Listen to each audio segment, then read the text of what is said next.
गुरुजी नमस्कार। जी भैया, राधे राधे। गुरुजी मुस्लिम समाज से बिलोंग करता हूँ। जी जी। और मैं पिछले आज तीसरा या चौथा दिन है मैं आपकी कथा में सुबह से शाम तक रहता हूँ। जी।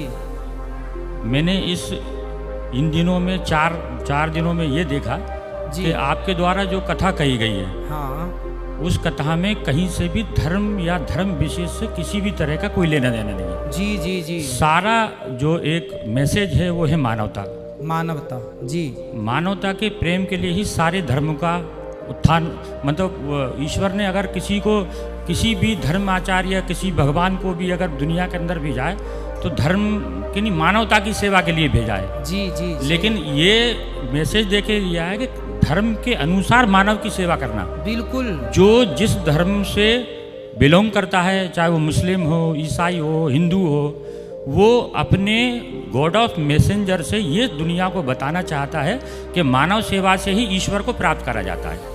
भागवत सुनने से मानवता जागती है। मानव मात्र के कल्याण के लिए भागवत जी हैं। जी जी। सबके उत्थान के लिए। जी जी। तो आपको बहुत अच्छा लगा? बहुत अच्छा लगा। और मैं अपनी थोड़ी सी एक व्यथा सुनाना चाहता हूँ। बताइए बताइए। गुरुजी, मैं अस्पताल में नौकरी करता था। 2087 से मेरी पोस्टिंग थी। जी। 2005 तक 6 तक मैं अस्पताल में नौकरी करता था। जी जी। मैं अस्पताल में रह के और मरीजों की सेवा करता था। जी। मुसलमान होने के बावजूद ना तो मैं अपने धर्म की किताबों को पढ़ता था, ना ही मैं नमाज पढ़ता था। मैं ये सोचता था मानव सेवा ही सबसे बड़ा धर्म है। जी। लेकिन ईश्वर ने अपने गॉड ऑफ मैसेंजर से ये बताया कि धर्म के अनुसार ही मानव सेवा करना बहुत ज़रूरी है। जी। आप जिस धर्म में पैदा हुए उसको मानना भी बहुत ज़रूरी है। जी जी। क्योंकि कोई जिस धर्म में पैदा हुआ है उसको मानना बहुत ज़रूरी है। जी। अब आप अपने स्वार्थ के लिए धर्म को बदल दो। जी जी। कि इस धर्म में अच्छा लग रहा है, कल उस धर्म में अच्छा लगेगा, ऐसे तो दुनिया ही मतलब बदल की पूरी ज़िंदगी ख़त्म हो जाएगी। जी जी। तो श्रीमान जी, एक ऐसी घटना घटी कि जरा सी गलती में मुझे जेल आना पड़ा 2007 में। अच्छा। श्रीमान जी, उन 2000 साल में मैं जब जेल आया तो जेल के ही बंदियों ने और साथ में रह के मैंने किताबों को पढ़ा। हाँ। किताबों को पढ़ने के बाद में मैंने अपने धर्म के प्रति किताबों को जब पढ़ा तो जब मैंने पूरे धर्म की किताबों को पढ़ने के बाद में मुझे एहसास हुआ कि धर्म जो दिखता है वो है नहीं है। जी। उसमें सारी चीजें जो है मानव सेवा के ही बारे में बताया गया है। बिल्कुल। बड़ों का आदर करना, मानव सेवा से बड़ा कोई धर्म नहीं है सरकार। धरती में कोई धर्म नहीं है मानव सेवा से बढ़कर। मानव सेवा ही सबसे बड़ा धर्म है। जी जी जी। इसके बाद मैं जब उन 5 सालों में आया जेल के अंदर, तो जब मुझे सजा पड़ी, कोई भी गवाह नहीं, कोई जिसने मेरी रिपोर्ट करी थी वो 16 दिन बाद खुद ब खुद मर गई थी गुरुजी। अच्छा। सिर्फ मेरे खिलाफ सिर्फ FIR होने के बावजूद मुझे 10 साल की सजा हुई। अच्छा। लेकिन मैंने भी इसमें ईश्वर का ही समझा कि इसके भी पीछे कुछ कारण हो सकता है। जी। गुरुजी, फिर मैं भोपाल सेंट्रल जेल आया। उस टाइम अपने सुपरिटेंडेंट साहब सोम कुंवर जी थे 2007 में। तो यहाँ सर एक डिप्लोमा हो रहा था, इंजीनियरिंग का डिप्लोमा। उन 3 साल में यहाँ जेल में रुका सर। मैं 3 साल में इंजीनियर बना जेल से। अच्छा। जी सर, मैं इलेक्ट्रिकल इंजीनियर से डिप्लोमा है मेरे पास सर। जी जी। फिर यहाँ से जाने के बाद में 2010 के बाद में अपना मैं कारोबार करता रहा बाहर। लेकिन उस 3 साल में मैं सिर्फ नमाज को सीख पाया। यहाँ पे नमाज कैसे पढ़ी जाती, ईश्वर की आराधना कैसे करी जाती। जी। लेकिन ईश्वर की तरफ से पहुँचाई गई कुरान को मैंने नहीं पढ़ा था। जी। 2019 में मुझे दोबारा सजा हुई। फिर मैं अंदर आया, फिर मेरी लगन लगी। आज मैं मेरे धर्म के प्रति जितनी मेरी आस्था होती है, मेरे अंदर जो ऊपर वाले ने जो मुझे जिम्मेदारियां दी थी, जी, वो मैंने इस जेल के अंदर कुरान को भी पढ़ना सीखा। जी।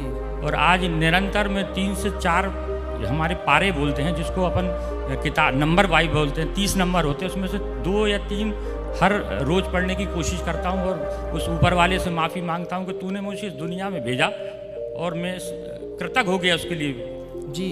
एक तो ये है गुरुजी। दूसरी, जब मैंने किताबों के अंदर पढ़ा तो 2 हिंदू धर्म से मिलते हुए 2 वाक्य जो है मेरी किताब के अंदर मिले। अच्छा। एक तो ये है कि शिव अर्ध नागेश्वर जिसको बोलते हैं, अर्ध नागेश्वर क्यों कहते हैं? अर्ध नारेश्वर। अर्ध नारेश्वर। आप अपने हिसाब से कैसे आइडेंटिफाई करेंगे उसको? आप बताइए, आपने क्या पढ़ा? मैंने ये पढ़ा कि जब ईश्वर ने आदम सलाम को इस दुनिया के अंदर भेजा, अकेला भेजा, सिंगल, हाँ मिट्टी से बना के, जब दुनिया के अंदर 40 साल तक वो जमीन के अंदर पड़े रहे जी क्योंकि दुनिया उनको दिखाने के लिए पैदा करा था। जी जी इसके बाद क्या हुआ, तो ईश्वर से उन्होंने कहा कि मुझे इस दुनिया में अकेला क्यों भेजा। जी तो उनके दुनिया को बनाने के लिए उनकी बाईं पसली, जी इस बाईं पसली को निकाल के उन बीबी हव्वा को उन्होंने पैदा करा जी बाईं पसली से। जी वहाँ मुझे आइडेंटिटी लगा कि जो अर्धनारीश्वर है वो लेफ्ट साइड में खड़ी रहती है। जी तो मुझे ऐसा लगा ये कहीं उससे कहीं आइडेंटिटी तो नहीं है, इससे कहीं बिल्कुल, जुड़ाव तो नहीं है। बिल्कुल, बिल्कुल, क्योंकि जी। हो सकता है किसी ने कुछ लिख दिया हो, क्योंकि जो किताबें हैं वो आदिकाल बहुत साल पुरानी हैं, जिसको जैसे हमारा कुरान है, कुरान आदम हव्वा को जानते हैं आप? नहीं, सिर्फ पढ़ा है, मैं सिर्फ पढ़ने की बात कर हाँ, रहा तो आदम हव्वा के बारे में पढ़ा है? जी जी जी। जो आदम हव्वा के बारे में आप मुसलमान भाई पढ़ते हैं ना, जी जी जी, वो आदम हव्वा को ही हमारे हिंदू में मनु और शत्रुपा कहते हैं। वही मनु शत्रुपा है, वही मनु शत्रुपा है, वही मुस्लिम में आदम हव्वा है। नाम बदल गया ना साहब? जी जी जी, नाम बदल गया चूंकि भाषा बदल गई। जी जी, हम संस्कृत और हिंदी भाषी हैं और आपकी भाषा उर्दू है, अरबी। तो आपने उसे आदम हव्वा कहा। जी। हम देखो बात वही है, आप केला कहो या बनाना कहो, जी जी, वस्तु एक है पर नाम दो है, चूंकि भाषा दो हो गई। उसी तरह जो आदम हव्वा आप कहते हैं वो एक्चुअली ब्रह्मा की संतान मनु और शत्रुपा हैं। जी जी जी, हमारे यहाँ उनका उल्लेख है। जी जी। एक मेरा सवाल का आपने आइडेंटिटी कर दी, एक दूसरा सवाल हो रहा है जी।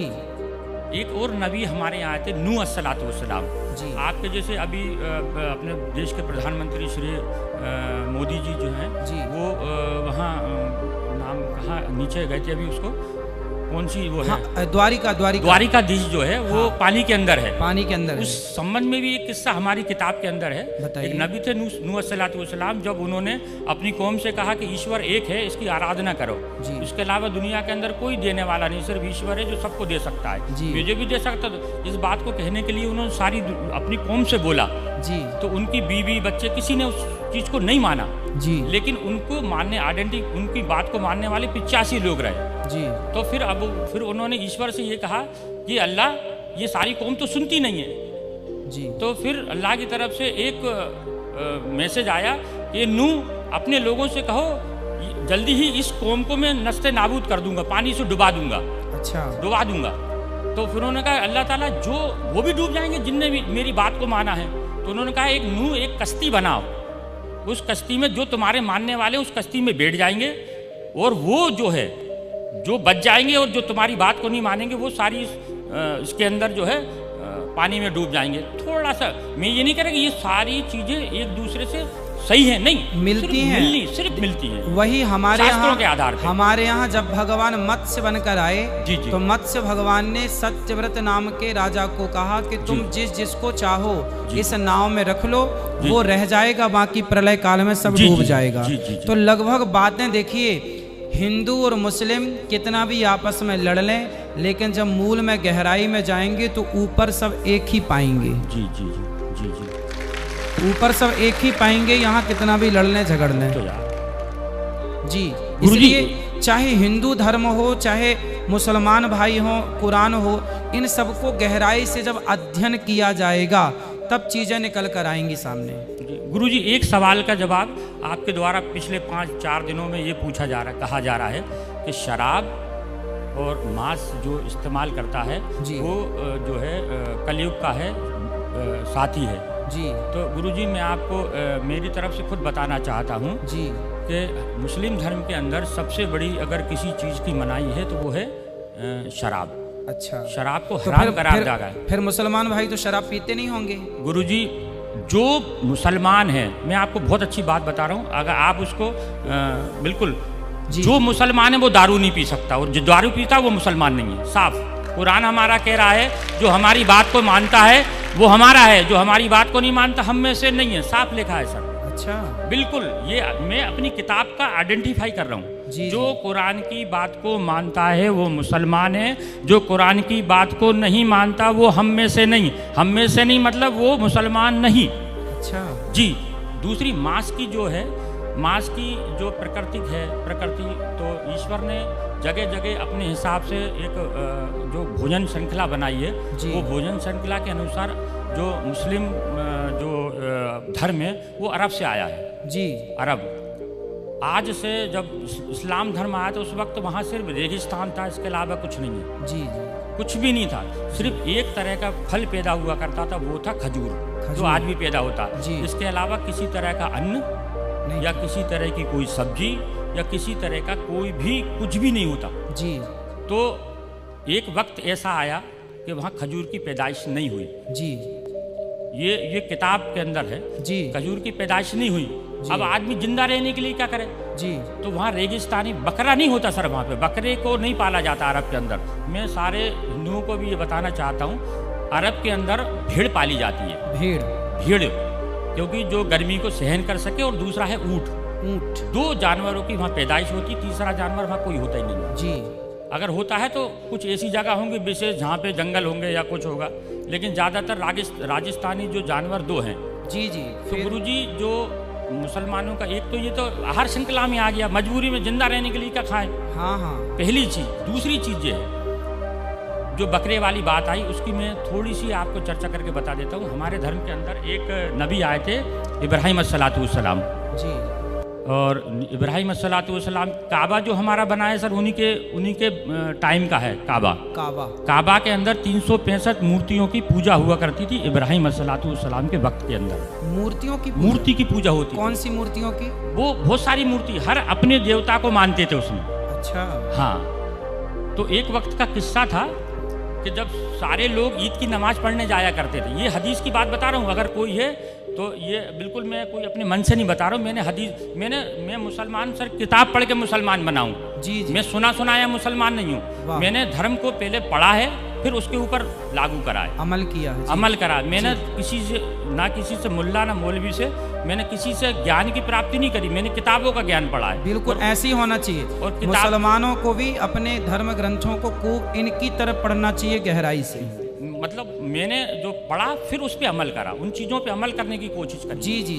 तो फिर क्या हुआ, इब्राहिम अस्सलातुस्सलाम ने, कि उनकी औलाद में थी इस्माइल अस्सलातुस्सलाम जी। तो जब एक ईश्वर ने एक मैसेज दिया, 60 साल की उम्र के अंदर उनको कोई औलाद पैदा नहीं हुई जी।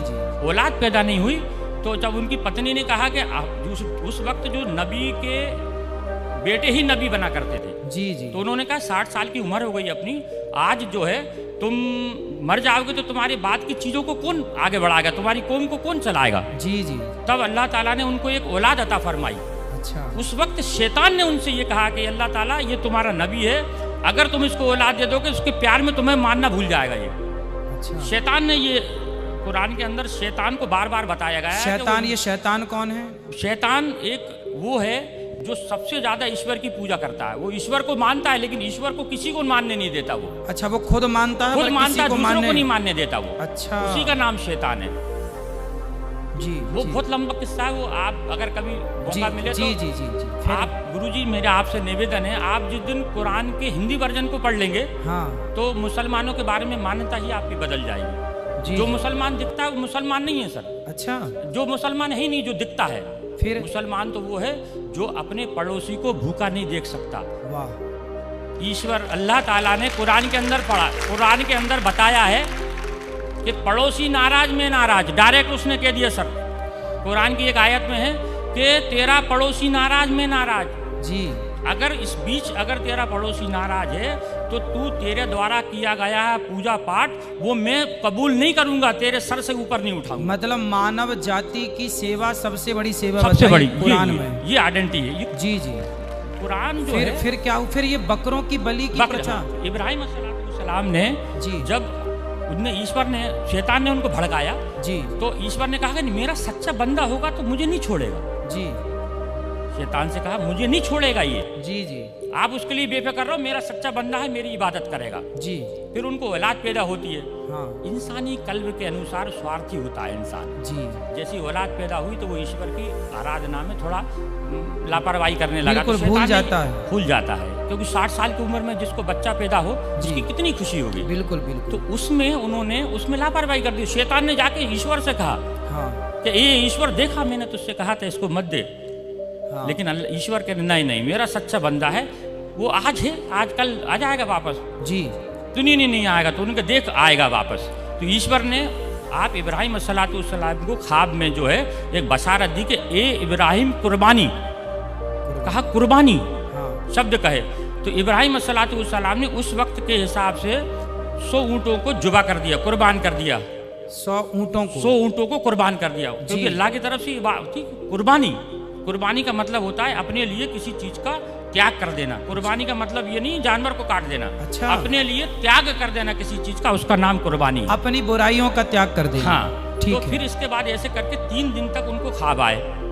फिर उन्होंने चौथे दिन अल्लाह ताला से कहा, अल्लाह ऐसा क्या मामला है कि इतनी कुर्बानी देने के बाद तू मुझसे नाराज है, मेरी कुर्बानी को कबूल नहीं कर रहा। तो अल्लाह ताला ने कि इधर से चौथे दिन उनको बशारत हुई कि दुनिया के अंदर सबसे ज्यादा जिससे तू मोहब्बत करता है उसकी कुर्बानी।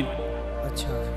तो अब उन्होंने फिर अपनी पत्नी से कहा कि अल्लाह की तरफ से ऐसा आया है कि कुर्बानी मांग रहे हैं। फिर अल्लाह ताला ने उसकी बीवी ने समझाया, आपकी बीवी ने समझाया कि आप सबसे ज़्यादा किससे मोहब्बत करते हैं। तो कहने लगे कि मैं अपने बच्चे से मोहब्बत करता हूँ। तो उन्होंने कहा कि आप इसी की कुर्बानी मांग रहे हैं। अच्छा।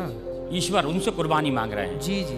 तो फिर आगे ये होता है कि ये बात दोनों मियाँ बीवी करते हैं। तो इस्माइल अलैहिस्सलाम जो रहते हैं वो सुनते रहते हैं। 5 साल की उम्र होती है उनकी। जी। 5 साल का बच्चा थोड़ा समझदार हो जाता है। ठीक है। और आप तो नबी थे इस्माइल अलैहिस्सलाम। जी जी। तो ये बीबी से कहते हैं कि इसको नहला धुला के कंप्लीट करना, और इस एक रस्सी, कपड़ा और छुरी मेरे झोले में रख देना, और इनको नहला धुला के मैं घर में कुर्बानी करूंगा तो ये रोएगा, गड़गड़ाएगा, तुम्हारे भी आंसू बहेंगे, इसको मैं जंगल में ले जाकर कुर्बान करूंगा इसको मैं। जी जी।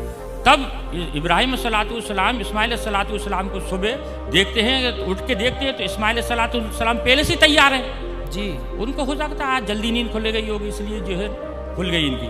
जी। जब ये आगे जब उनको जंगल में लेके जाते हैं, जब जंगल में लेके जाते हैं, जब उनके हाथ पैर बांधने लगते हैं, तो इस्माइल अलैहिस्सलाम ये कहते हैं कि अल्लाह ताला, अब्बा जान आप अपनी आंखों पे पट्टी बांध लो। जी। क्योंकि ईश्वर ने यानी अल्लाह ने एक उनके ऊपर शर्त रखी थी कि इब्राहिम अगर तू अपनी औलाद की कुर्बानी देगा तो तेरी आंखों से आंसू का अगर कतरा भी गिर गया तो मैं तेरी कुर्बानी को कबूल नहीं करूंगा। अब बताइए सर। जी जी। एक तो शर्त लगा दी बेटी की कुर्बानी की और आंसू की। यही हमारे यहाँ एक घटना घटी। हमारे यहाँ एक राजा हुए हैं मोरध्वज।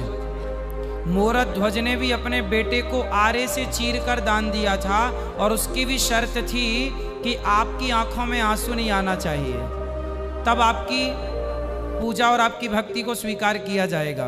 तो देखिए, जो हमारे धर्म ग्रंथों की कहानियाँ हैं, जो चर्चाएं हैं, जो कथाएं हैं, वो कहीं ना कहीं मैच हो रही हैं। हमारा जो धर्म है इतना श्रेष्ठ है। जी, हमारे यहाँ भी मोरध्वज की एक कथा इसी से मैच करती है। जी, थोड़ा शॉर्ट में करता हूँ, लोग कह रहे हैं कि शॉर्ट में करो। जी जी। उसमें फिर आगे जाके जब वो पट्टी बांधते हैं, हाँ, पट्टी बांधने के बाद में उनको ऊपर जब छुरी फेरते हैं, जी, जब छुरी फेरते हैं तो छुरी चलना बंद हो जाती है। अच्छा। क्योंकि छुरी भी दुनिया के अंदर ईश्वर की मोहताज है। दुनिया के अंदर कोई भी, मैं आप, दुनिया की हर चीज़ ईश्वर की मोहताज है। ठीक है। वो ईश्वर जब तक किसी चीज़ को आदेश नहीं देगा, वो उसकी हिम्मत नहीं कि वो उस पर किसी चीज़ पे चल जाए। जी जी। फिर जब वो जबरदस्ती फेरते हैं तो मैं की आवाज़ आती है सर, ये सब किताबों के अंदर लिखा है। जी जी। मैं की आवाज़ आती है तो देखते हैं कि मेरे बेटे के अंदर से मैं यानी घमंड, अभिमान। कुरान का मैं अगर लिखा है, मैं का मतलब होता है घमंड। जी। कि मेरे बच्चे के अंदर से मैं की आवाज़ आई। तो वो जब कपड़ा हटाते हैं तो देखते हैं कि एक जो है भेड़ का बच्चा है जो नीचे पड़ा हुआ है और इस्माइल अलैहिस्सलाम दूर खड़े हैं। अच्छा। सिर्फ ईश्वर की परीक्षा थी वो। जी, मकसद था सिर्फ परीक्षा लेना। अब वो पूछते हैं इस्माइल से, अल्लाह से पूछते, अल्लाह आपने एक तो ये कटवा दिया, हाँ, आपने परीक्षा ली, जानवर का क्या करना है? तब उन्होंने ये कहा था कि इसके 3 हिस्से करो, एक आप खाओ, एक पड़ोसी में बांटो और एक गरीबों को दो। फिर उन्होंने कहा कि ये वाली जो चीज़ है कुर्बानी, यानी ईश्वर की तरफ से दी गई हर चीज़ की कुर्बानी मुसलमान के लिए जायज़ है। तो उसकी इस चीज़ को, उस घटना को याद करने के लिए लोग बकरा ईद पे कुर्बानी करते हैं। बकरा खाना मकसद नहीं है, हाँ, या बकरा काटना मकसद नहीं है। जी। मकसद है सर सिर्फ उस चीज़ को याद करना कि बाप ने अपने बेटे की कुर्बानी सिर्फ ईश्वर के कहने पे दी, ये मकसद है सर, ये है बस सर, ये समझाना चाह रहा था। बकरा काटना मकसद नहीं है, मकसद था सिर्फ ईश्वर के आदेश का पालन करना जी, ये था बस। नहीं तो उन्होंने किया ईश्वर के आदेश का पालन, उन्होंने किया ईश्वर के आदेश का पालन। जी जी जी। तो फिर बाकी लोग उस बकरे को काटने का वो रिवाज चालू हो गया। जी जी जी, बस मकसद सिर्फ इतना सा था कि इस चीज को याद करना है। और तो अभी आपके हिसाब से ये बकरा काटना आज के युग में, चलो उनकी मजबूरी थी, उन्होंने, ईश्वर ने उनकी परीक्षा ली, पर जी। आज तो किसी की परीक्षा नहीं ले रहा है ना कोई। आज के हिसाब से, जिस हिसाब से लोग बकरा ईद को इस्तेमाल इस चीज़ को करते हैं, वो उनको इस चीज़ का ज्ञान ही नहीं है कि इसका मतलब क्या है जी। उनका मतलब है कि उस जानवर को अपने बच्चों के जैसा पालो और फिर उसको अपने हाथ से ज़िबा करो, उसको फिर उसको बांटो दूसरों में, कुर्बानी सिर्फ उस चीज़ को याद करने के लिए है मकसद, और सबके लिए नहीं है। जो ये कुर्बानी करना सबके लिए नहीं है। अच्छा। जो जिसके पास हैसियत है उसके ऊपर जायज़ है बस अकेला। जी जी। सबके लिए नहीं है सर, ये सबके लिए नहीं है, सिर्फ जिसके ऊपर जायज़ है उसके लिए ऊपर। तो ये किसी की हत्या करना, बकरे की इत्यादि हत्या, ये सही है या गलत है? मेरे हिसाब से अगर धर्म के हिसाब से देखें तो मैं मानता हूँ उसके हिसाब से, उस वक्त के हिसाब से सही होगा। हाँ। अब आज के हिसाब से ये बड़े बड़े धर्म गुरु हैं, वो आपके, क्योंकि हर धर्म के गुरु होते हैं, जैसे आप हिंदू धर्म के आइडेंटिफाई हैं, आप जैसा आदेश देते हैं। अगर मैं अपने यहाँ से कहूँगा कि नाजायज़ है तो ये उनकी खिलाफत हो जाएगी, उनकी बुराई हो जाएगी जी। और बुराई मतलब ये है कि किसी धर्म के प्रचारक की बुराई करना।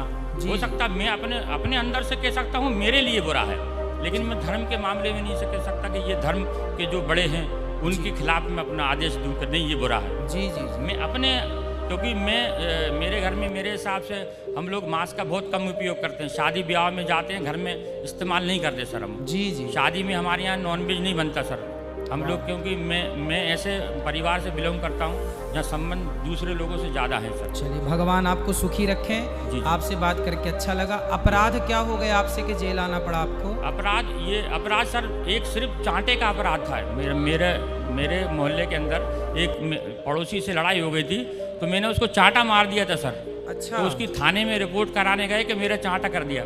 तो हमारे दुश्मनों ने वो कहा कि चांटे की क्या रिपोर्ट करना, अपनी बीवी से उन्होंने 76 लगवा दिया था सर। ये था। अच्छा। चलिए, भगवान आपको सुखी रखें, जी। जल्दी मुक्त करें।